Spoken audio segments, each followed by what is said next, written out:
बच्चों, मेरा नाम मुकेश यादव है, मैं बिजनौर से आया हूँ। मेरी कहानी का शीर्षक है आधा राजकुमार। एक राजा था, उसके 7 बेटे थे। 7 बेटों में जो थे 6 बेटे तो बिल्कुल भले चंगे थे। 7वां बेटा जो था वो कुछ अलग था। उसका एक हाथ नहीं था, एक पैर नहीं था, एक कान नहीं था और एक आँख नहीं थी। कहने का मतलब ये है कि वो शरीर से कैसा था, आधा था। और जब बच्चे सब बड़े हो गए, जब सारे बेटे उसके बड़े हो गए तो वो राजा के पास गए। राजा से उन्होंने कहा कि 6 बेटे में से जो थे, उन्होंने उनसे बोला राजा से कि राजा हमें जो है दुनिया जीतने जाना है, हमको दुनिया जीतने जाना है, आप हमें आज्ञा दीजिए, हम दुनिया जीत के आएंगे। तो राजा ने कहा कि जाओ, चले जाओ और मेरी सेना भी आप जो है साथ ले जाओ। तो सारे चले गए। 7वां बेटा जो था, जो शरीर से आधा था, उसने कहा कि मेरी भी इच्छा है कि मैं भी दुनिया जीत के आऊँ।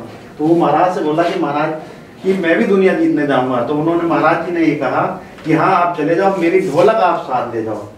तो जो आधा राजकुमार था वो ढोलक लेके चल दिया। वो बोला कि चल मेरी ढोलक, चल चल चल, आज चलेंगे, लौटेंगे कल, लौटेंगे कल। जब आगे वो चले धीरे धीरे तो उन्हें आगे चल के 100 जुगनू मिले। जुगनू का मतलब समझते हो, जो रात को जलते हैं।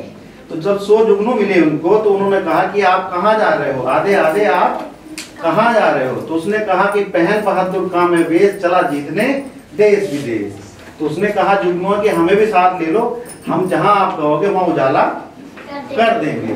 तो उसने उनको अपनी ढोलक में बैठा लिया। आगे चला धीरे धीरे, चल मेरी ढोलक ढम ढम ढम, चल मेरी ढोलक ढम ढम ढम। आगे चलते हुए उसको 100 ततैया मिली। ततैया का मतलब देखिए, ततैया काटती है जो, कि आधे आधे आप कहाँ चले। तो उसने कहा कि पहन बहादुर का मैं वेश, चला जीतने देश विदेश। तो उसने कहा कि हमें भी साथ ले लो, हम जहाँ कहोगे, जिसको कहोगे हम उसकी आंख फोड़ देंगे। तो उसने क्या काम किया, उनको ततैयों को भी अपने साथ बैठा लिया।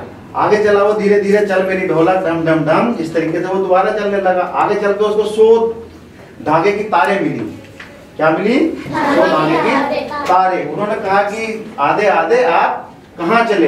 तो उसने कहा कि पहन बहादुर का मैं वेश, चला जीतने देश विदेश। तो उसने कहा कि हमें भी साथ ले लो, हमें भी साथ लोगे तो हम जो है क्या करेंगे कि जो भी कोई मिलेगा हम उनको बांध देंगे। तो धीरे धीरे उसने तीनों को साथ ले लिया, सबको ढोलक में बैठा के वो चल दिया। आगे चलते चलते उसको क्या मिला कि एक महल मिला। उसको एक महल दिखाई दिया। उसमें वहाँ का जो राजा था, वो राजा बहुत बूढ़ा था और रानी रो रही थी उसकी। रानी, उसने पूछा कि क्या बात है, क्यों परेशान हो रानी, आप क्यों परेशान हो। कि जो कोई मदद होगी मैं पूरी कर दूंगा, आपकी जो भी कोई मदद होगी मैं वो पूरी करूंगा।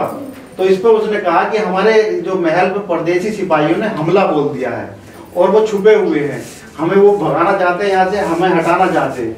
तो उसने कहा कि ठीक है, मैं आपकी इसमें मदद करूंगा। तो राजा ने कहा कि हमारा कोई बेटा भी नहीं है, अगर आप हमें विजय दिलाओगे तो हम आपको यहाँ का राजा बना देंगे। तो इस तरीके से उसने क्या काम किया कि धीरे से, जैसे रात हुई, परदेसी सिपाही जो छुपे हुए थे, उसने उनमें से ढोलक में से आवाज दी कि जुगनुओं बाहर निकलो और चांदना कर दो, जुगनुओं बाहर निकलो और रोशनी कर दो। तो वो जुगनू सब बाहर निकले। उन्होंने क्या किया, एकदम सारे में फैल गए और रोशनी कर दी। अब उसने उसमें आवाज लगाई ढोलक में कि ततैयों जल्दी से बाहर निकलो एकदम, और जितने भी ये परदेसी सिपाही है इनको काट डालो। तो जितनी ततैयां थी वो सब वो बाहर निकली और उन्होंने उनकी आंखें फोड़ दी। अब परदेसी सिपाही कैसे हो गए थे, अंधे हो गए थे, उन्हें कुछ दिखाई नहीं दे रहा था। अब तीसरे उसने किसको बुलाया, धागे की तारों को। उन्होंने जल्दी से बाहर निकलो और इन सिपाहियों को बांध दो।